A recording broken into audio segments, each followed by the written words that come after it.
Muy buenas a todos, muy buenas a todas. Es un placer para mí conducir esta entrevista con un invitado muy especial. Welcome, Mr. David Cage. Bienvenue au Fan Sirius. Je suis heureux de vous connaître. That was all my French, so. Okay, and then I can say hola, ¿qué tal? And that's pretty much all my Spanish. So Brilliant, we're equal here. That's where we are. So, my first question has to be about the elephant in the room. I wish we could be doing this face-to-face, but the situation is what it is. I'd like to know how this has affected your daily work. I guess you had to transition to remote work, which is kind of tricky. In games development, there's a lot of team decisions to have. But at the same time, we have all the technological tools, and we're used to this kind of remote work up to some extent. So how did this situation affected you? Well, we transitioned to remote work early March. So that was even before the French government asked French companies to do so. We felt our employees were really concerned about the general situation, and I must say that the programmers here at the studio and the IT guys did a real miracle, because they transitioned in like maybe 2 weeks. In 2 weeks, we had about 200 people who could transition to remote work in reasonably good conditions. So we set up the servers and remote computers. So and this is the situation since then. So what we've done so far is letting people decide if they want to come back or not. So it's really based on everybody's choice to say if they want to come every day or some days or not at all. It's really their decision. And we're waiting to see how the situation is going to evolve. So we really got organized around the situation, because you have no choice. So we have a lot of meetings, video meetings, and we talk a lot, and we try to keep communicating, because communication is the hardest thing, of course, because we're not together anymore. So we try to spend some time, some reasonable time, not too much time in meetings, because that's the other easy trick to fall into, but we try to find the right compromise and make sure that everybody is happy, because that's the most important thing, of course, that our employees feel safe and secure. This makes you guys lose this creative spark that can happen when there's a lot of people together throwing ideas to the wall? Honestly, it's not the same. I cannot say that it hasn't changed anything, because it's not true. What I can say is that I think we did the best out of this current situation. And yes, there's nothing that can replace the fact that you're all together watching at the screen and being excited or frustrated and discussing live all these things based on the game that you have in front of you. We try to recreate this in video conference, but of course it's not the same. You lose some emulation. But I mean, the team is doing a fantastic job, to be honest, so far. I mean, they're really doing their best, and the studio has not stopped or even slowed down at all in the past month, which is really a good thing. Mm-hmm. Well, let's talk about your work. You are the director of your studio. Of course, there's a lot of management work involved, but above all, you're a writer. You're a games writer. You're a narrative designer. So I'd like to know how you approach your stories when you begin to plan a story, because you've written science fiction with your first game. Your second game was a thriller story, Fahrenheit. Your third game was, well, the second game was a supernatural thriller. The third game was a proper Hitchcockian thriller. Then you move to a ghost story of some sort. Then your fifth game is very political. So I take it that you're not locked into a genre. How do you approach a new story? Well, looking back at my career, because I created Quantic Dream 23 years ago. I mean, believe it or not, that's a long time ago. And when you're a young writer, I guess that you tend to copy the things that you liked. So maybe my first game was maybe my Blade Runner. Maybe Fahrenheit was my Matrix, but actually the older you get and the more experience you get, the more you try to find your own voice and what you want to say as a writer and as a creator. And you, instead of referring to things that you like, you try to create something new and fresh. And I try to do things that are more and more personal and to find the voice. What do I have to say as a creator? And for me, the game that was really a big change was probably Heavy Rain. Heavy Rain still had a lot of influences, but at the same time, it was the first game on which I felt I could talk about something personal, about my life, about being a young father, about my relationship with my son. And for me, it was a big change, because I always thought that games had to be about, saving worlds and fighting monsters and doing incredible things. And Heavy Rain made me realize that you could just talk about intimate things, emotional things, things that personally move you in real life. And for me, that was a complete change. And so when I worked on Beyond Two Souls, it was not so much a supernatural thriller. It was basically really a journey into someone's identity, about the difficulty to accept who you are, and to become who you are, basically. So it was about identity, self-acceptance, about the right to be different. For me, that was really the main topic. And then on Detroit, I wanted to try something even more ambitious and crazy, which was to say, can we have a game that says something related to the real world and to our societies, and so it was really about fighting for your rights, and how far can you go when you fight for your rights? What does it mean to be human? What does it mean to be different? All these topics are just interesting to me, and I'm just more interested in characters than in genres per se. So that's why I'm fine working on science fiction and then on thrillers and then on something else, because it doesn't matter. What matters in the end of the day is what the player feels when he plays, and how much he likes the characters, and how much he relates to the experience. Mm-hmm. The player's experience happens in the intersection between the story and the gameplay. So I guess it's relatively easy for a games writer to write yourself into a corner, to get too full of the story and not let the story breathe for the player to feel more empowered. How do you approach that? How do you stop yourself at some point? I can't decide the outcome of this. This is for the players. Well, that's an interesting question, and I don't know if I found the answer yet. I'm still working on it. Game after game, I try to find better answers to how to make the player tell the story through gameplay. And I've always been quite frustrated with narrative in games, because sometimes I felt that there were action sequences where you could fight and win or lose and then go to a game over situation, but then you reach the next cutscene that you cannot play, and it takes you to the next level where you have more action that will take you to the next cutscene. So actually you have two parts in the game. You have action that is interactive, and narrative where that is linear. And what I try to do game after game is to try to blend these two things together. So actually it's the player who tells the story through gameplay, and it's not the designer through cutscenes. And my dream is that gameplay informs narrative, and narrative informs gameplay. They both work together. They are both interlaced, and they're just one. They become one thing. Interacting is not necessarily only pressing a trigger, the trigger of a gun.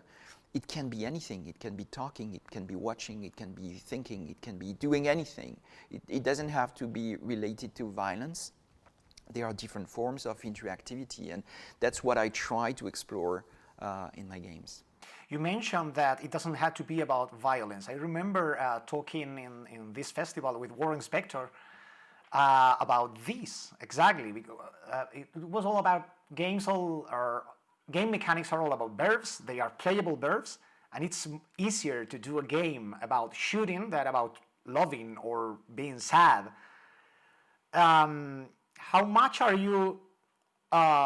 do you agree with that statement?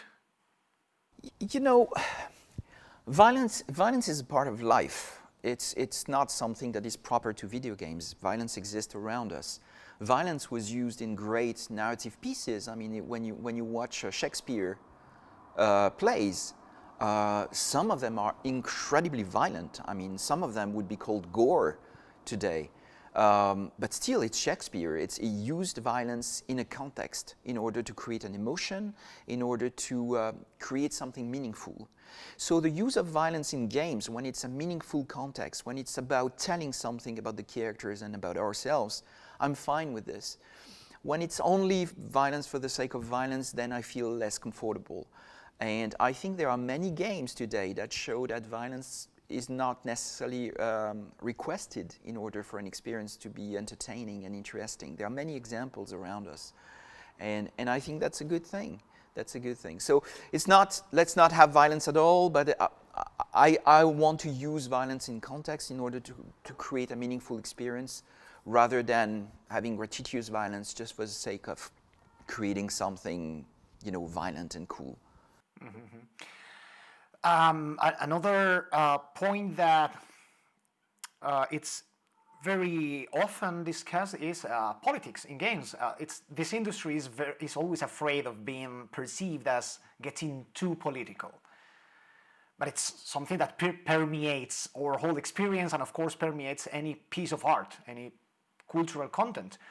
Your games aren't wildly political, but in Detroit, for instance, there is some politics underneath, even if it's not a direct statement. I don't think you're making a statement as much as providing the player with a context and with a reflection and trying to push him into thinking about what he's experiencing. How do you, I guess it's hard for an artist to pose a question without reaching any conclusion, without showing any conclusion for the player. It's an interesting question, and I think there are questions in your question. You mentioned several times the word art or artist. There are many people in this industry and among the community who would question whether this word is right. Are there any artists? Are video games an art? Is a question that is still discussed. And I don't have the answer myself. I don't know, and I don't ask myself this question. I just do things without wondering, what am I doing? Am I this? Am I that? I don't really care. But I think it's an interesting point that you made. My approach is to say, I don't want to deliver a message to mankind somehow, but I think it's very difficult for video game to be just out of this world and be only about escapism. I love escapism. I love fantasy. I love when it's about dreaming you're someone else without any connection with the real world, and that's fantastic. And there are some wonderful experiences based on this. But also, I'm interested in games that have something to say about us and about our world, and not so much to tell me what I should think. I hate that, but rather that would question me and help me to ask myself some questions and how do I feel about this, about that. And this is what we try to do in Detroit. We didn't want to say technology is a bad thing and you should hate it, which would have been interested for a video game on a console. But we wanted just to encourage the players to think about their relationship to technology, how dependent they consider they are, what is the right balance between relationships with machines and with human beings, real human beings. And there are many characters who ask this question, and I think it's a very incredibly relevant question today. But I don't have the answer. I'm not going to players saying, hey, listen to me, I know what you should think. That's not the case. I think this interactive medium is wonderful because it's a medium that you can use to ask questions and let players decide what the answers should be. It's their own answers. And this is what makes this experience so special, is that it's not about me telling you, it's about me helping you to tell your own story. And that's what I love about these experiences, is how they connect and relate to the individuals rather than just being one-sided. It's really a story that we tell together, me creating some kind of framework and asking some questions, and players choosing their path and deciding for their journey and finding their own answers. In the past years, there was this debate in the industry about story-driven games being sort of fading, while open world experiences were like the future of this industry and games as a service and so on. Then, of course, several games came one after another, breaking all sales record, which were story-driven, and these cliche went away. But well, you do story-driven games. What do you think about that? It's definitely over, or this debate is coming back with this new generation? Well, I think the situation has evolved a lot over the past 20 years. When we started working on narrative games some years back, we were basically a really strange object. I mean, people were looking at us like, oh, you want to do an adventure game? Is it going to be a point and click? Are you going to have an inventory? And I was trying to explain, no, it's not about inventories and point and clicks. It's about being in the shoes of someone and experiencing his own life. It's about role playing more than anything, is tell your own story. And it was considered as something really bizarre at a time where action was the main thing. But then things changed. And now you can see stories and good characters in many games, including action games. I think that the whole industry saw the interest of the value of a good story and good characters, even in action games. So that's a great thing. But at the end of the day, I don't believe that you need to have a story in any game at any price. I mean, some games need it, some games don't. And there's an audience who love a good story, and there's an audience who doesn't care. And that's absolutely fine. I mean, I'm just happy that this industry considers both options, which was not necessarily the case in the past, where it was action, action, action. Now you can see a better blend, and I think it's a good thing for the industry. I think it's a good thing for the studios and the creators, and it's a good thing for players, because now they really have the choice of them. If they want just action, they can find games. If they want a little bit of story, they can find that. And if they want fully story-driven games, they can find that too. So I think it's more choices for players, so it's a good thing for everyone. You mentioned when you started 20 or 25 years ago, the capabilities and limits of narrative design and game design have come a long way. I mean, if you look at the story of video games, the only tools you had in the Space Invaders era to tell a story were the art in the box of the arcade box. And now you've got everything at your disposal. When you started, did you think at any point that we would reach this stage? And now, standing where you are, how do you see the evolution? What could we possibly do in the future? Yes, I thought that we would get there when I started 25 years ago, 23 years ago. I thought we would get there. Actually, I thought we would get there much faster, to be honest. When 3D appeared, I was so amazed by real-time 3D that I thought, wow, we can do incredible things. We can create entire worlds in which you are completely free, and you can talk to people, and you can decide, you can maybe find someone you love and have a love story, or go to war, or do different things. You're free. And you will have a sense of cinematography, because now we can film and be completely free. And I thought it would take years, before we get there. But actually, things were much slower than I hoped for. Technology took more time, and that's something that was expected, I guess. I think finding answers, and I would say even game design answers to all these problems, was much more a problem than the technology itself.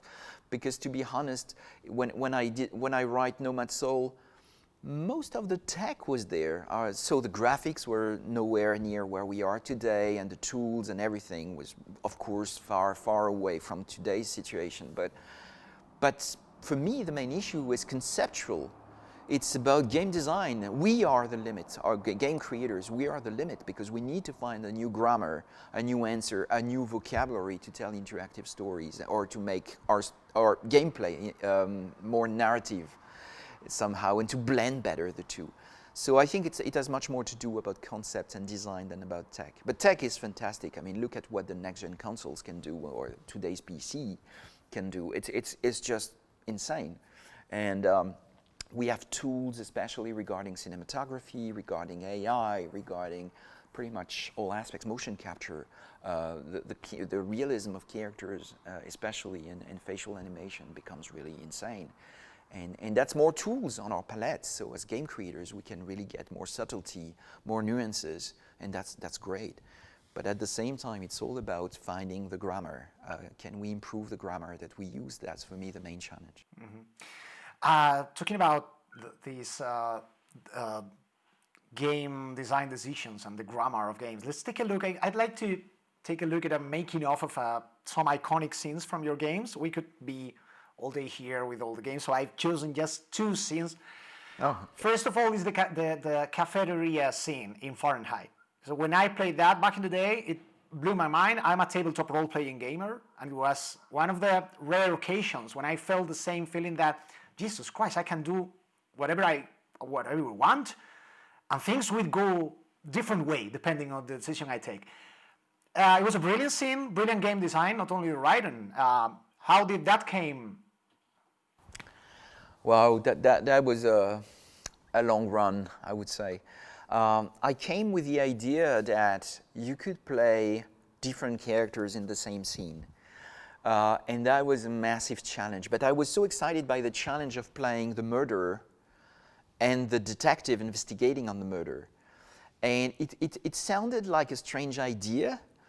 How can you play the 2 sides? And when we talked about it in the team and with the publisher at the time, the feedback was, oh, but players will cheat and they will make sure to make a lot of mistakes with the murderer, so the work as a detective will be easier, etc., etc. But I designed the scene in such a way that actually it was not really possible.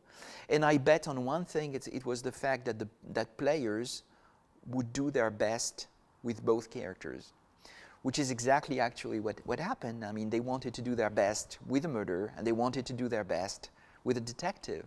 And actually, it created an interesting, story, an interesting confrontation between the 2 characters, and it generated narrative. So that was how it started. And then it came with a problem, which was, at some point, the player could find a gun in the scene, and the question came of, can we do anything with the gun? Can we just go in the diner and shoot at everyone? And I knew as a writer that was not possible, because the character would not do this. He killed someone, but by being controlled by someone else. He's not really a murderer.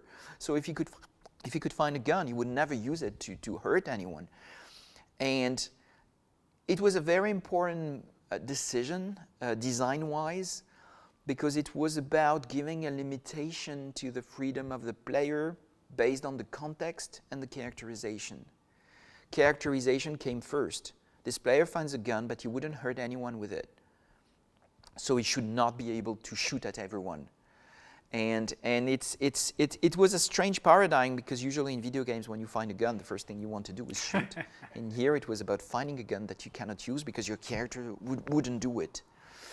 And context-driven decisions is something that took some importance, and it's really about curating the story for the player to make sure that he always has a consistent experience with characters that are credible and believable, and to limit the dissonance, the narrative dissonance that you can have between gameplay and narrative, because it's very easy to create a break between the two, where you want to do things in gameplay that completely ruin the story. And so it's all about finding the right compromise between all these things, and the best answers and the best solutions for the player and the experience. It was a dangerous beginning for you as a writer in this game. It's like, in that book in which Truffaut interviews Hitchcock, he said that there's this impossible beginning where a ship reaches the dock with the whole crew dead, and so you can't make a film out of that because you can't match that beginning. You can keep the pace. So it maybe felt a bit scary like that. It's like, wow, this is a super powerful beginning, and now I have to keep this. Yeah, I mean, pacing is always a very important question in narrative games. I mean, it's what you want to do is to keep the interest of the player until the very end, and which sometimes games have a hard time doing because many people start games but never finish them. With story-driven games, you want all players to reach the end because you want them to be so interested in the story and in the characters that they absolutely want to know how the story is going to end. It's like in a cinema, if you have half of the audience leaving the cinema in the middle of the film, as a director, you will feel like, well, I didn't really do a good job at creating an interesting experience for this audience. And it's a little bit what happens in some games. It's like many people leave the room before. So with story is a powerful device in order to keep players' attention from the beginning to the end. But you need to keep the pacing right, and it's very hard to keep it. It cannot be always very high, but it has to be up and down because it's the changes in speed that create the journey. It's like we see this as a roller coaster. If the roller coaster is always high, it's boring. If it's always low, it's boring. What makes it interesting is the fact that it comes down and goes up and scares you and surprises you, and there are turns, etc. That's exactly what we try to do, is creating a narrative roller coaster. Another very iconic scene is in Heavy Rain where you lose the kid. I'm a father myself. I think every father in the world has at some point lose sight of their kids for 30 seconds in the park, and it's the single scariest experience you can have in your life. So it was a very powerful moment, drove lots of anguish to the players. How did you approach that? I guess it was what you wanted to achieve, that anguish. Yeah, I mean, as I said many times, I told this story many times before, but I lost for my kid in the mall for minutes, maybe 10 minutes. And there was a crowd. It was a Saturday afternoon in a very crowded mall. And I thought my kid he was 5 years old, my little boy. And I thought he was with my wife. My wife thought it was with me. And when we met again, we realized it was with none of us. And that was definitely the scariest time in my life. I mean, it's crazy all the things that can happen in your mind when you experience something like this. I mean, you imagine the worst thing, and what if we never find him again, and what if. And 10 minutes later, I mean, he was there with one of the guys of the mall telling us, and he was laughing and he was smiling and he was he just had some fun. It and we were happened to just me too. terrified. I can relate to that. Yes. That's horrible. It's a good thing for him. Yeah. But it was really an important moment for me as a writer, because I really thought, is there a way we can recreate this impression in an interactive experience? Or shouldn't games be about these things? Should they just be about, feeling powerful and having a big gun and shooting at aliens and zombies and stuff? Or can we tell more intimate things? Can I share something that I felt? That was my basic question. I know that if I was a writer, writing novels, that's something I could do. If I was a filmmaker, that's something I could do. If I was writing plays, that's something I could do. But I'm a game designer. And I started thinking, no, that's not possible. This medium cannot do these kind of things. And then I thought, wait a second, is interactivity inferior to literature or to cinema or to TV or to theater? And I thought, no, it's not inferior. It's a very powerful medium. It allows you to do incredible things. Why couldn't we recreate something like this?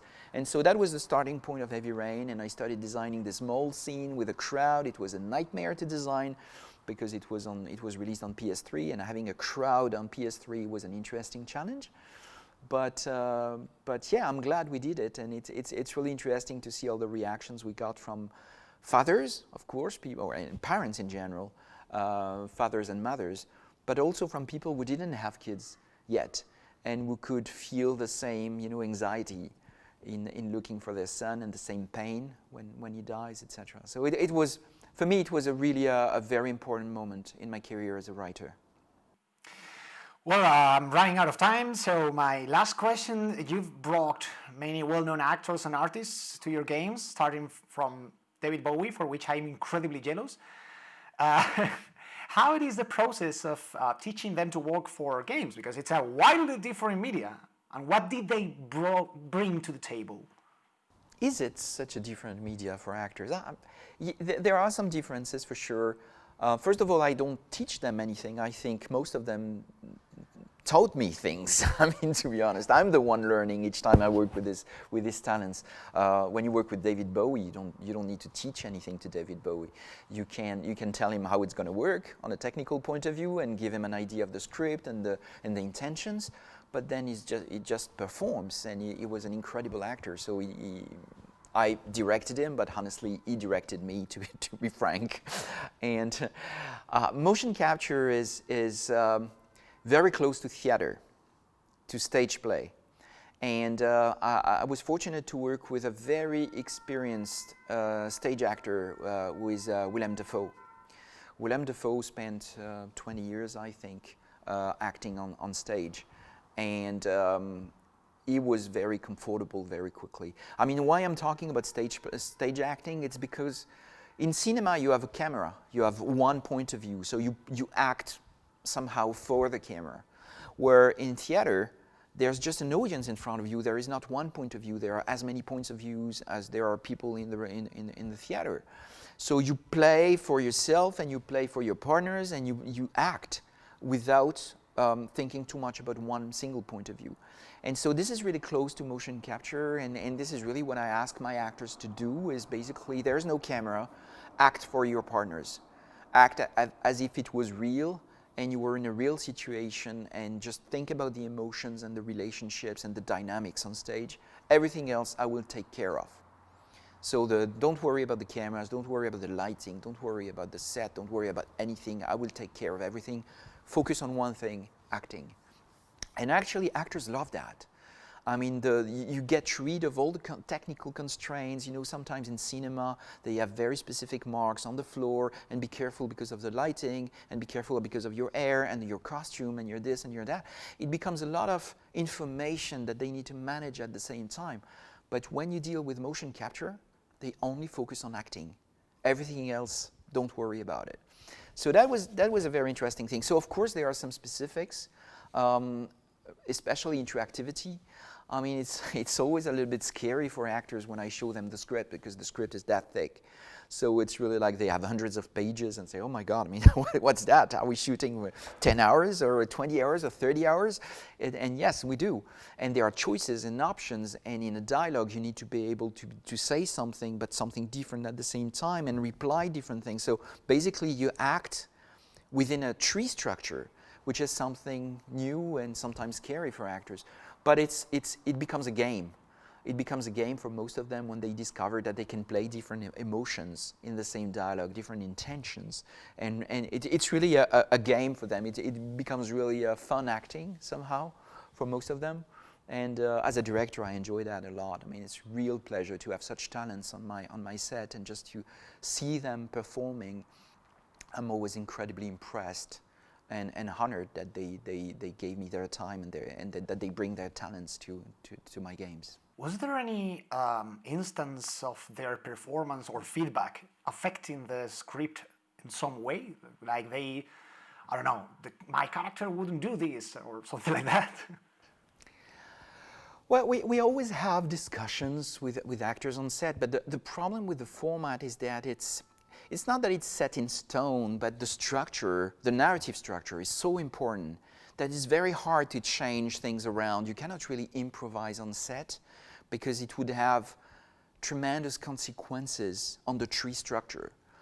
But yeah, all actors have a meaningful contribution to their role. They're not just puppets who come and just act. We discuss about the character. We change words. We change the language. We try to put really the words, make them own their text. That's the most important thing. And I'm not precious about this. I mean, if we need to change words, lines, things, that's very easy to do on set with me. As long as the meaning is preserved, I mean, I'm very easy to replace a word or a line by another. And that's a work that we did a lot, and we did that with everyone. I mean, we did that on Beyond, we did that on Detroit a lot. And but what I like is when the actor disappears behind his role. He really becomes the character, and actually you can't tell the difference. I mean, when I was dealing with Brian Deckard on Detroit, for example, the actor playing Connor, I mean, Brian and Connor, for me, became the same person. They were really one person, and that's what I really admire. And same thing with Clancy Brown, and I talked many times about the way the two worked together. It was very impressive how they were in real life and how they were on set. And it's and they I think they gave so much to the roles through their talent and their performance and their personalities and the way they made the characters talk and all these things. It was really a collaboration work, and I'm so proud of the performance of the actors. Well, thank you very much, David. I know how difficult it is in these days to organize something like this, so we appreciate your presence here. Even if it's it was a pleasure. Thank you so much for your very interesting questions. It's always a pleasure to talk about game design and you know talk about all these things. I mean, I'm glad you had a good time, and I hope to see you in Bilbao next year or whenever we can. I hope so. I hope so. Will be my pleasure. Have a great time. Thank you very much. Muchas gracias a vosotros por estar ahí, a todos y a todas, y nos vemos dentro de un ratito en la siguiente conferencia. Chao, chao.